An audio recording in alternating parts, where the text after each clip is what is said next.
Bugün annem öldü. Belki de dün. Bilmiyorum. Bakım evinden bir telgraf aldım. Anneniz öldü. Cenazesi yarın kaldırılacak. Saygılar. Bundan pek bir şey anlaşılmıyor. Belki de dün ölmüştür. Bakım evi Cezayir'den 80 kilometre uzakta Marengo'da. Saat 2'de otobüse bineceğim ve öğleden sonra orada olacağım. Böylelikle geceyi annemin tabutu başında geçireceğim, yarın akşam da dönmüş olacağım. Patrondan 2 gün izin istedim. Böyle bir mazeret karşısında izin vermezlik edemezdi. Ama pek de memnun görünmüyordu. Hatta ona kabahat bende değil dedim. Cevap vermedi. O zaman keşke böyle demeseydim diye düşündüm. Nihayetinde ondan özür dilemeye mecbur değildim ki. 20. yüzyılın yazarları sorunlarını anlatmak için önceki yüzyılın yazarlarından farklı yollar benimsediler. Bu yollar biz okurlar için çoğu zaman anlaması güç ve emek gerektiren türdendi.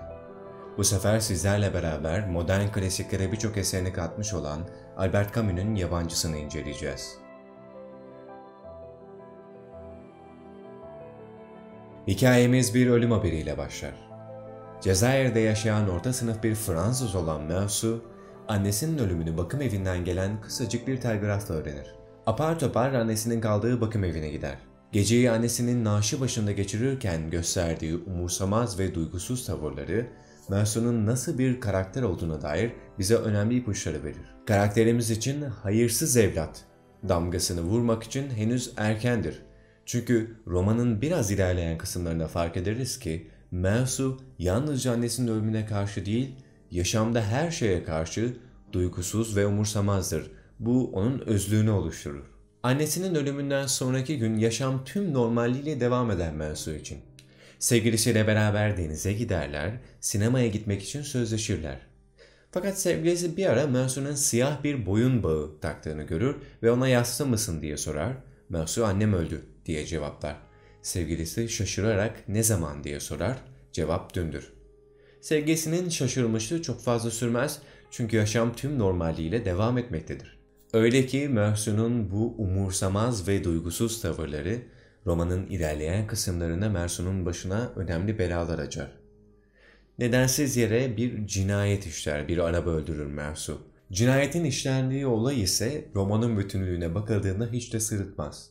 Bir Arap elindeki bıçağı kullanarak bıçağın yansımasını Meursault'un gözüne tutar, Meursault da elindeki silahı bu yansımadan rahatsız olarak defalarca ateşler ve Arap'ı öldürür. Bu arada sürekli Arap da diyorum çünkü romanın tüm karakterlerinin bir ismi varken bu Arap'ın bir ismi yok, hatta Arap birkaç arkadaşıyla beraber bunların bir ismi yok. Ve bu da romanın eleştiri konularından biri olmuş zaman içerisinde. Romanımızın en can alıcı kısmı ise aslında Meursault'un cinayetten sonraki yargılanış sürecidir. Mahkeme bir cinayetten çok toplumsal normlara yabancı kalmış, bunları yok saymış, benimsememiş bir bireyin aforoz edilişidir. Yabancı romanı bize ilk bakışta topluma karşı yabancılaşmış, toplumun değerlerini yok sayan bir birey portresi çiziyor. Ama bunun haricinde yabancı modern bir klasik ve diğer tıpkı tüm klasiklerde olduğu gibi yazıldığı ilk günden günümüze kadar farklı şekillerde yorumlanmış ve farklı şekillerde okunmuş. Bence klasiklerin sahip olduğu en önemli özelliklerden biri de bu. Yıllar içerisinde ortaya çıkan düşünce akımlarının süzgecinden geçmesi ve tekrar tekrar yorumlanması. Bu videoda Karavandaki Kütüphane'de Albert Camus'un bir modern klasiği Yabancı vardı. Önümüzdeki kitapta buluşuncaya dek hoşça kalın. Bu arada siz Yabancı'yı okudunuz mu? Okuduysanız lütfen yorumlarda bizimle düşüncelerinizi paylaşın.